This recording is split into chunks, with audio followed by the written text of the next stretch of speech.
Қазақстандықтардың басым бөлігі жалған ақпаратты анықтай алмайды. Демоскоп қоғамдық пікірге жедел мониторинг жүргізу бюросының сауалнама нәтижесі осындай қорытынды жасауға мүмкіндік береді.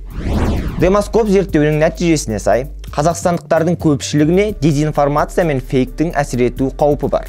Сауалнама деректері бойынша, респонденттердің кем дегенде жартысына жалған ақпаратты байқау қиын.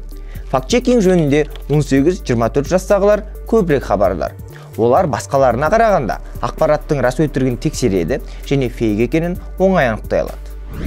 Нақтырақ айтсақ, азаматтардың 51% шынайы ақпаратты фейктен ажырату қиын екенін мойындаған. 33% фейктің үнемі байқап отыра алмаймыз десе, 18% әдетте жалған ақпаратты анықтай алмай қалатындарын айтқан, ал 41% фейкті бірден біліп қоятынына сенімді.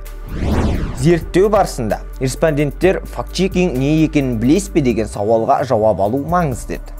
Сауалнамаға қатысқан қазақстандықтардың 22% ғана дұрыс нұсқаны таңдаған. 57% бұл сұраққа жауап беруге қиналса, 6% факт-чекинг фейк тарату, 3% жаңалық тарату деп топшылаған. Сауалнамаға қатысушылардың 17% күн сайын, 54% кейде ғана дезинформацияға кездесетіндерін айтқан, 23% жалған ақпаратты кездестірмейтіндеріне сенімді. Сауалнаманың деректерімен толығырақ танысқыңыз келсе, сипаттамадағы сілтемеге өтіп оқыңыз.